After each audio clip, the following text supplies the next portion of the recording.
सब तो साड़ी वजूहत एक ऐसी इस दौर के कोई बंदा सकून ना नहीं है। अफरा तफरी जी अफरा तफरी जो सू मसायल ने उन्हें सू टेंशन देनी कि ब्लड प्रेशर ने बढ़ना है। क्यों बढ़ना है?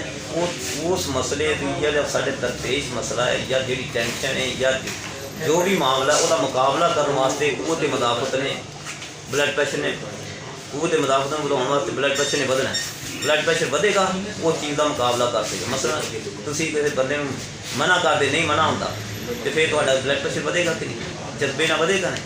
इस जज्बात जो सब तो ज़्यादा बढ़ा दें शुगर बढ़ाया घटाया इस तरह इतने ब्लड प्रेशर इन्हें बढ़ाया घटाया जे तुहाडे ज़हन के मुताबिक गल कर ब्लड प्रेशर नॉर्मल हो पैना। जे तुहाडे ज़हन से ज़रा मुखालफ होई तो ब्लड प्रेशर बढ़ पैना। दूसरे नंबर पर यह हो गए नफसियाती पहलू मसायल। दूसरे पहलू के उत्ते खाण पीन के असी चीज़ा ही वही खाई जाने बेतुकी ताकत वाली चीज़ा ने गया कंडे जिमें खाई जाने गोश्त खाई जाने करारियाँ चीज़ा खाई जाने फिर जो हद तो ज़्यादा हो गई फिर ब्लड प्रेशर बदलना अपने तबीयत का मुकाबला करना होगा कि इस तरह बैलेंस करे। बहुता खा लिया होगा मेदे बहुता बोझ बन गया तभी तबीयत ने हवा ही गैस ही हो गई है वो मूँह भी बैलेंस करने वास्ते तबीयत ने ब्लड प्रेशर ने उत्थे जाना है अमेंड करने वास्ते। तो ब्लड प्रेशर हाई होएगा तो उत्थे पहुँचेगा। जरासीम कोई दाखिल हो गया जिसम चो उन्होंने मारने वास्ते जरासीम ने गर्मी ने मरना सर्दी ने जाम हो जाना उत्थे जामुन हो जाना। गर्मी ने उत्थे ब्लड प्रेशर ने बढ़ के उत्थे खून पहुँचाना है ताकि जरसोमे में मारे उत्थे वाइट ब्लड भी पहुँचन रैड ब्लड भी पहुँचन। रैड ब्लड ना गर्मी पहुँचेगी वाइट ब्लड उसका मुकाबला करना। जरसोमे में उत्थे भी ब्लड प्रेशर बढ़ना है वो दीगर चीज़ा भी हारमोन एंजाइम वगैरह भी पैदा होने जिनमें बढ़ेगा तो नाल तां ही खिंच के ले जाएगा। तीसरे नंबर के उत्ते एक पहला नफसियाती दूसरा खान पीन तीसरा माहौल है।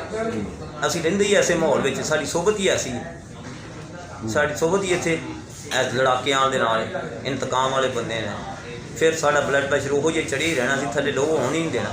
जे लो आता तो असी उन्हें जान के चढ़ाने की कोशिश करनी फिर वो आदी हो जाना।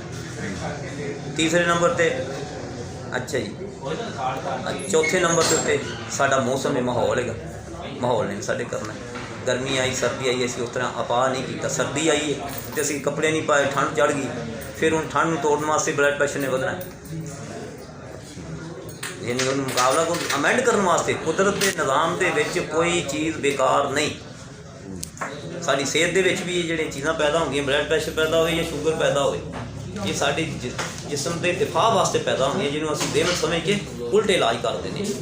वो मामनत करनी जिसम तबीयत की चाहती वो तबीयत की मामनत में ब्लड प्रेशर वधिया या शुगर वधी असी वो सबब देखना कि किस तरह की मदद चाहती वो मदद वो जी कर देनी वो गिज़ा ना भी कर देनी दवा ना भी कर देनी कपड़िया ना भी कर देनी माहौल ना भी सोबत बदल के भी कर देनी। तीसरे नंबर जो चीज़ा असी हर वे बंदे गुस्सा चढ़िया शरियाना तंग हो रही कसियाँ रही ब्लड प्रेशर चढ़िया रहना खून का दबाव दिमाग वाले पासे रह जाना फिर दिमाग की शरियान भी फट सकती ब्रेन है हो सकती। खुराक यहो जी खाई जाने तरीकियां दराने भाई खाई जाने कोई प्याद नहीं करते जो ज्यादती होगी तो भी वो शरियाना कोई यहो चीज़ा जिन्हें शरियाना ही तंग हो गई वो मटीरियल जो शरियाना के जमा हो पाता शरियाना तंग करना।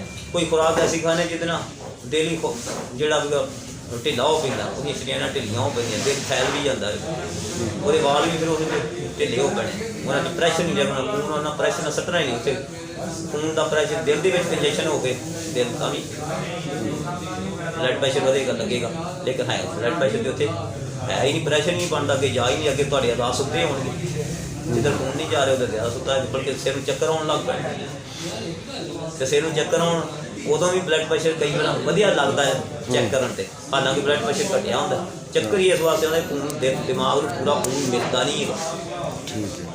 अगर पूरा मिले तो चक्कर नहीं आते जो ब्लड प्रेशर हकीकी होंगे उन्होंने तो बड़ा वो अलर्ट रहा एक्टिव होंगे बंदा वो तो भज के काम करता है जिदा गैर तभी तौर पर वधिया होंगे इस तरह वो लड़ाई हो पैंदा एवं गल गल के उत्ते। तीसरे नंबर पर जोड़ा रद्दे अमल से बढ़ता होगा वो तो अमेंड करने वास्ते बढ़ता है वो अमेंड करने वाले की मदद करनी जो तभी तौर पर वधिया वो सूँ चाहिए तो ही तो असी अलर्ट है तो ही असी अपने काम कर सकते तो ही असी अपने इंतजाम कर सकते तो ही असी दूसरों का मुकाबला कर सकते नहीं तो सूँ खौफतारी करके सारे जिस तरह होना इस दौर के ਕਰੋਨੇ ਦਾ ਹੀ ਵਹਿਮ ਪਾ ਕੇ ਸਾਨੂੰ ਅੰਦਰ ਵਾੜਿਆ, ਸਾਰਿਆਂ ਨੇ ਖੌਫਜ਼ਦਾ ਕੀਤਾ ਹੈ।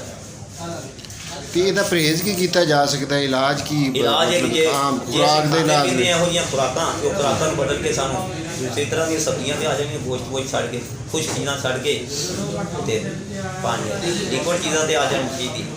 ਜੇ ਸਾਨੂੰ ਕੋਈ ਕਾਰੋਬਾਰ ਦੀ ਵਜ੍ਹਾ ਨਾਲ ਤੇ ਕਾਰੋਬਾਰ ਦੇ ਵਾਸਤੇ ਦੂਸਰਾ ਦਿਲਾਸਾ ਵੀ, ਸਾਨੂੰ ਹੌਸਲਾ ਵੀ, ਭਰੋਸਾ ਵੀ ਕਰਦੇ ਹਾਂ ਕੰਮ ਕਰਨਾ ਹੈ। ਜੇ ਸਾਨੂੰ ਕੋਈ ਤਕਲੀਫ ਹੈ, ਸਿਰ ਦਰਦ ਜਾਂ ਪੇਟ ਦਰਦ ਦੀ ਵਜ੍ਹਾ ਨਾਲ, ਬਲੱਡ ਪ੍ਰੈਸ਼ਰ ਤੇ ਪੇਟ ਦਰਦ ਦਾ ਇਲਾਜ ਕਰਨਾ ਹੈ, ਉਸ ਅਫਾਰੇ ਦਾ ਇਲਾਜ ਕਰਨਾ ਹੈ, ਉਸ ਤਕਲੀਫ ਦਾ ਇਲਾਜ ਕਰਨਾ, ਨਾ ਕਿ ਬਲੱਡ ਪ੍ਰੈਸ਼ਰ ਨੂੰ ਲੋ ਕਰ ਦੇਣਾ। ਸਮਝਦੇ ਜੀ? ਇਸੇ ਤਰ੍ਹਾਂ ਹੀ ਕੋਈ ਨਫਸਿਆਤੀ ਗੁੱਸੇ ਵਾਲਾ ਮਾਹੌਲ ਹੈ ਤੇ ਉਹਨੂੰ ਬੰਦੇ ਨੂੰ ਥੋੜ੍ਹੀ ਤਸਕੀਨ ਵਾਲੇ ਮਾਹੌਲ 'ਚ ਉਹਨੂੰ ਦਿਲਾਸਾ ਵੀ ਦੇਣਾ ਹੈ। ਵੀ ਸਾਡੇ ਕੋਈ ਇਲਾਜ ਜਿਹੜਾ ਹੈ ਨਾ, ਉਹ ਅਸਲੀ ਫਿਤਰਤ ਨੂੰ ਫਾਲੋ ਕਰਨਾ ਹੈ। ਫਿਤਰਤ ਕੀ ਚਾਹੁੰਦੀ, ਉਹਦੀ ਤਬੀਅਤ ਕੀ ਚਾਹੁੰਦੀ, ਔਰ ਤਬੀਅਤ ਨੂੰ ਇਲਾਜ ਉਹਦੀ ਫਿਤਰਤ ਦੇ ਮੁਤਾਬਕ ਦੇਣਾ। ਭੁੱਖ ਲੱਗੀ ਕਿਸੇ ਨੂੰ, ਉਹਨੂੰ ਰੋਟੀ ਦੀ ਖਾਣੇ ਦੀ ਜ਼ਰੂਰਤ ਹੈ, ਪਹਿਲਾਂ ਉਹਦਾ ਬਲੱਡ ਪ੍ਰੈਸ਼ਰ ਵਧੇਗਾ, ਫਿਰ ਬਲੱਡ ਪ੍ਰੈਸ਼ਰ ਜਿਵੇਂ ਪਿੱਛੇ ਘੱਟ ਹੁੰਦਾ ਗਿਆ, ਘੱਟ ਜਾਣਾ ਬਲੱਡ ਪ੍ਰੈਸ਼ਰ, ਪਹਿਲਾਂ ਵਧਣਾ ਆਏਗਾ ਜਦੋਂ ਭੁੱਖ ਲੱਗੀ, ਤਾਂ ਕਿ ਉਹਨੂੰ ਆਪਣੀ ਜੁਸਜੂ ਜੋ ਲੱਗੇ।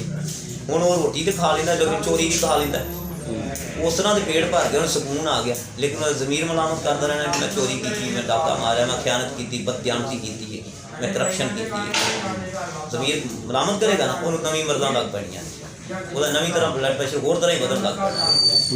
ਫਿਰ ਜੇ ਅਸੀਂ ਰੋਟੀ ਆਪਣੀ ਹਲਾਲ ਦੀ ਖਾਧੀ ਤੇ ਫਿਰ ਸਾਡੇ ਜ਼ਹਿਨ ਸਕੂਨ ਨਾ, ਭਾਵੇਂ ਹੁਣੇ ਖਾਧੀ ਹੁਣੇ ਸੁੱਤੇ, ਫੁੱਟਪਾਥ 'ਤੇ ਸੌਂ ਕੇ ਪਤਾ ਹੀ ਨਹੀਂ ਹੈਗਾ, ਕੋਈ ਫਿਕਰ ਨਹੀਂ।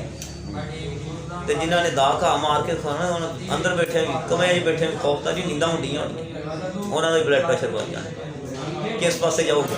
ਇਹ ਕੀ ਫਿਤਰਤ ਨੂੰ ਫਾਲੋ ਕਰਨਾ, ਇੱਕੋ ਇਲਾਜ ਹੈ, ਫਿਤਰਤ ਨੂੰ ਫਾਲੋ ਕਰਨਾ।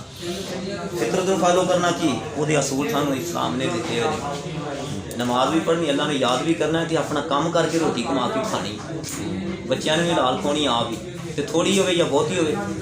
ਕਿਸੇ ਨੇ ਬਚਪਨ 'ਚ ਮਿਹਨਤ ਬਹੁਤੀ ਕੀਤੀ, ਉਹਨੇ ਅੱਗੇ ਸਹੂਲਤ ਨਾਲ ਖਾਂਦਾ, ਕਿਸੇ ਨੇ ਬਚਪਨ 'ਚ ਮਿਹਨਤ ਨਹੀਂ ਕੀਤੀ, ਔਖੇ ਹੋ ਕੇ ਖਾਂਦਾ, ਔਖੇ ਉਹ ਤੇ ਹੁਣ ਆਪਣੀਆਂ ਉਸ ਮਿਹਨਤ ਨੂੰ ਅਗਲੇ ਬੱਚਿਆਂ ਵਾਸਤੇ ਉਹ ਕਰਦੇ ਬਿਹਤਰ। ਹੁਣ ਉਹਨੂੰ ਜਿਹੜੀ ਪ੍ਰੋਬਲਮ ਹੈ ਉਹਦੇ ਉੱਤੇ ਸਬਰ ਸ਼ੁਕਰ ਕਰੇ, ਉਹ ਜਿੰਨਾ ਪਿਆ ਉਹਦੇ ਗੁਜ਼ਾਰਾ ਕਰੇ, ਉਹਨੂੰ ਦਿਨ ਮੁਤਮੈਨ ਲਿਆਵੇ, ਇਨਸ਼ਾਅੱਲਾ ਉਹਦਾ ਬਲੱਡ ਪ੍ਰੈਸ਼ਰ ਨਹੀਂ ਵੱਧਦਾ, ਬਲਕਿ ਉਹ ਦੂਸਰੀਆਂ ਬਿਮਾਰੀਆਂ ਤੋਂ ਬਚੇ ਰਹਿਣ। ਅੱਛਾ, ਜਿਹਨੂੰ ਇਹ ਮਰਜ਼ ਹੁੰਦਾ ਹੈ ਉਹ ਕੀ ਖਾਵੇ, ਮਤਲਬ ਖੁਰਾਕ ਦਾ ਕੀ? ਮਸਲਨ ਉਹਦੀਆਂ ਮੈਂ ਕਿਸਮਾਂ ਦੱਸ ਦਿੱਤੀਆਂ ਹੈਗੀਆਂ ਜੀ।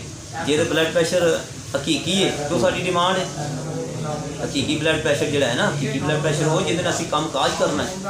ਤੁਸੀਂ ਕਿਸੇ ਇਦਾਰੇ ਦੇ ਮੁੰਤਜ਼ਮ, ਜੇ ਤੁਹਾਡਾ ਬਲੱਡ ਪ੍ਰੈਸ਼ਰ ਸਹੀ ਹੈ ਨਾ, ਤੇ ਤੁਸੀਂ ਤੇ ਅਦਾਰੇ ਨੂੰ ਮੁੰਤਜ਼ਮ ਸਹੀ ਤਰ੍ਹਾਂ ਚਲਾ ਲੈਣਾ, ਕਾਮਯਾਬੀ ਨਾਲ ਅੱਗੇ ਵਧਣਾ ਹੈ, ਤਰੱਕੀਆਂ ਕਰਨੀਆਂ।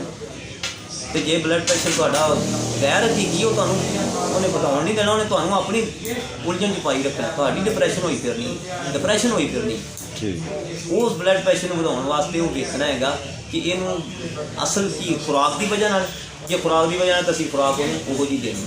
ਕਦੀ ਅਸੀਂ ਬਲੱਡ ਪ੍ਰੈਸ਼ਰ ਹੁੰਦਾ ਬਲੱਡ ਪ੍ਰੈਸ਼ਰ, ਅਸੀਂ ਬਲੱਡ ਪ੍ਰੈਸ਼ਰ ਦੀਆਂ ਚੀਜ਼ਾਂ ਦੇ ਦਿੰਦੇ, ਕਿਉਂ? ਉਹਨੂੰ ਜ਼ਰੂਰਤ ਹੈ ਉੱਥੇ, ਉਸ ਲਈ ਉਹ ਡਿੱਗ ਰਿਹਾ ਹੁੰਦਾ, ਤਬੀਅਤ ਉਹ ਤੇ ਮੁਦਾਫਤ ਉਹਨੂੰ ਵਧਾ ਰਹੀ ਸਹਾਰਾ ਦੇਣ ਵਾਸਤੇ, ਅਸੀਂ ਉਹਨੂੰ ਹੋਰ ਸਹਾਰਾ ਦੇ ਕੇ ਬੈਲੈਂਸ ਕਰ ਰਹੇ। ਇਹ ਮੌਕੇ ਦੀ ਮੁਨਾਸਬਤ ਹੈਗਾ। ਜੇ ਕਹੋ ਕਿ ਅਚਾਨਕ ਹੀ, ਅਚਾਨਕ ਨਹੀਂ, ਮੌਕੇ ਦੀ ਮੁਨਾਸਬਤ। ਜਿਹੋ ਜਿਹਾ ਮਰੀਜ਼ ਦੀਆਂ ਅਲਾਮਤਾਂ ਦੱਸੀਆਂ ਨੇ, ਜੇ ਉਹਨੂੰ ਖੌਫ ਹੈਗਾ ਤੇ ਉਹਨੂੰ ਖੁਸ਼ੀ ਦਵਾ ਦਿਓ,